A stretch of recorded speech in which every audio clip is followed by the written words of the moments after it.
What's up guys, it's your boy Desmond with the Lens here today with another product review video. Today we're going to be talking about the newer Vision 4. Now, right off the bat, as you can see, this is everything that's going to come inside of your box. We're going to go over in details what's inside the box, then we're going to get straight to the review. Inside the box you're going to have, of course, the newer itself, you're going to have a battery, you're going to have a battery charger, you're going to have a sync cable, and then you're going to have a trigger for your newer. Now, as you can see, my newer has a letter on it. That's because I own about 4 of these, and I have each and every one of them labeled so that I can tell them from different spots and I can use them differently each time.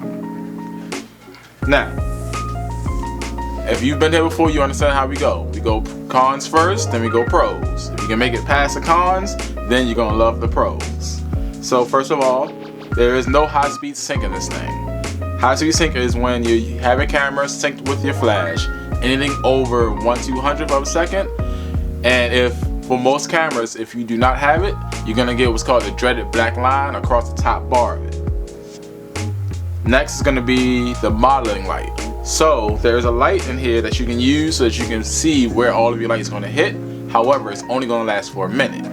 Now, this may not affect most people when you're using this during the daylight or in studio. However, this is one of the only strobes in its price range where you can take it out somewhere and use it via battery life. So the fact that it can only shine a light for a minute, it hinders people trying to use it in the dark. Next is going to be the trigger. So this trigger is really basic. There's nothing really to it. Pop it on, you make sure that all of these little nozzles are where they're supposed to be at, and it fires. And then you have to use a battery of a CR, if I'm not mistaken, which is really hard to come by, and they're really expensive for just a 2-pack. I really wish that they had the version of this where the battery is rechargeable, as well as the fact that this cannot control multiple settings from the trigger. On the newer Vision 5, you can actually control the settings from the trigger, so you don't have to continuously walk back and forth and adjust anything. So like if your power is too high, you don't have to walk over to it and adjust it. You can do it straight from the trigger. However, with this you cannot, which is why it's a con.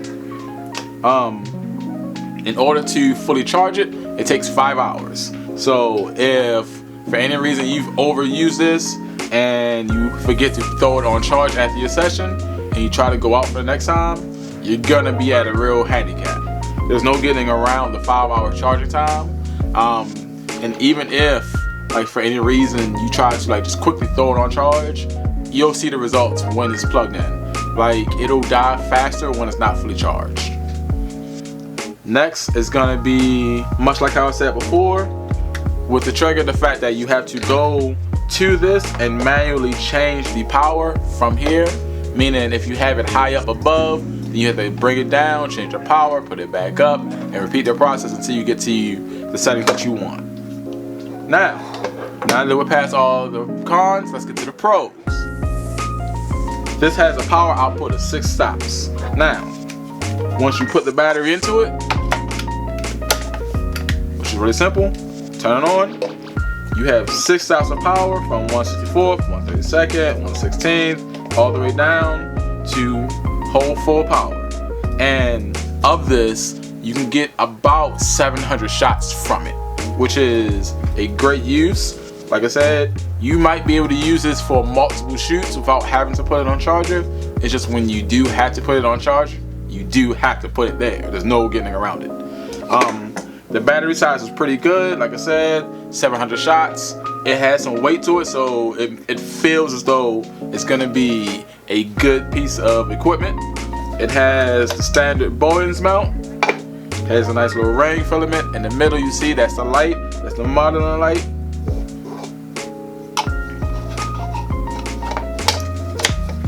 It's real simple to use, real easy. It has a lot of features that you can get into. However, just for setting it up, flash, whenever I want to take a shot, it's really easy, anyone can do it. This is durable. I have had this thing fall on me multiple times while outdoors, whether it's the wind pushing it down, whether it's a kid knocking it over, and it still fires from all the damage.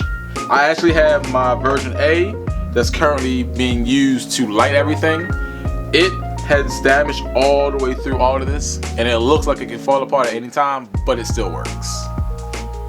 And then finally, it's going to be the cost. Now, the cost is going to be fluctuating, especially around this time, because I'm recording this around Black Friday. So I'm going to highlight the cost of it right now as it is. However, when you view it, it might be different. But this is still one of the cheaper alternatives when you want to get into Flash, where you can take it wherever you want to go as on location shoots.